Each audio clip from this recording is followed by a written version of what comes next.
Getting that. All right. Thank you very much, Attorney General. Senator Cruz. Thank you, Mr. Chairman. General Barr, thank you for your testimony.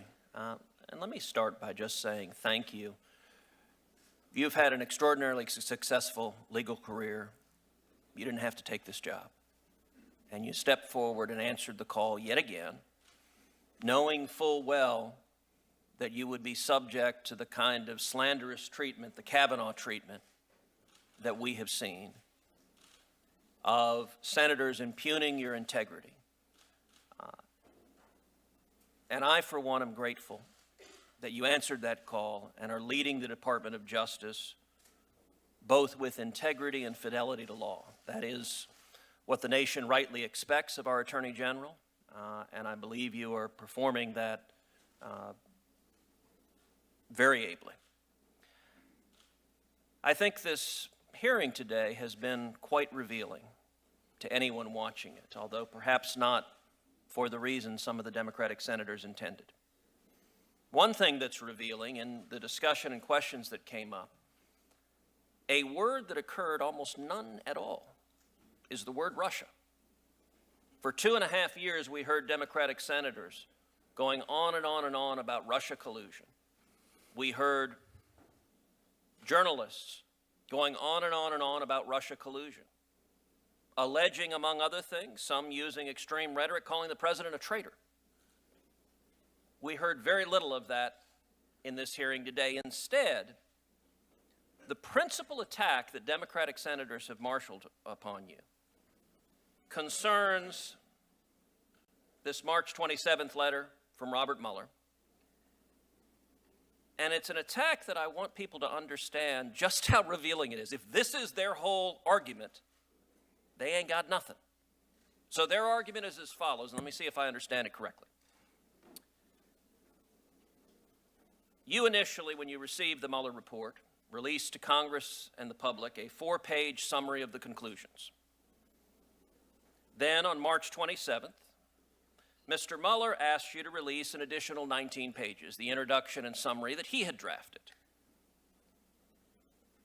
And indeed, in the letter, what he says is, quote, "I am requesting that you provide these materials to Congress and authorize their public release at this time." And the reason he says it is that to fully capture the context, nature, and substance of the office's work and conclusion. So you did not release those 19 pages at that time. Instead, a couple of weeks later, you released 448 pages, the entire report, which includes those 19 pages. Do I have that timeline correct? That's right. So their entire argument is, General Barr, you suppressed the 19 pages that are entirely public, that we have, that we can read, that they know every word of it. And their complaint is it was delayed a few weeks. And that was because of your decision not to release the report piecemeal, but rather to release those 19 pages along with the entire 448 pages produced by the special counsel. Yes. If that is their argument, I have to say that is an exceptionally weak argument. Because if you're hiding something, I'll tell you right now, General Barr, you're doing a very lousy job of hiding it. Because the thing that they're suggesting you hid, you released to Congress and the American people. And so if anyone wants to know what's in those 19 pages that are being so breathlessly, oh, Bob Mueller said release the 19 pages. You did. You did it a couple of weeks later. But we can read every word of the 19 pages along with the full report. In your judgment, was the Mueller report thorough? Yes. Did they expend enormous time, energy, and resources investigating and producing that report? Yes. And the Mueller report concluded flat out on the question of Russian collusion, the evidence did not support criminal charges. That's right. And indeed, the Mueller report, if I have these stats right, was compiled by 19 lawyers who were on the team, approximately 40 FBI agents, intelligence analysts, forensic accountants, and professional staff, The special counsel issued more than 2,800 subpoenas, nearly 500 search warrants, more than 230 orders for communication records, almost 50 orders authorizing the use of pen registers, 13 requests to foreign government for evidence, and interviewed approximately 500 witnesses. Is that correct? That's right. So, we have investigated over and over and over again, and the substance of the accusations that have been leveled at the president for 2.5 years have magically disappeared.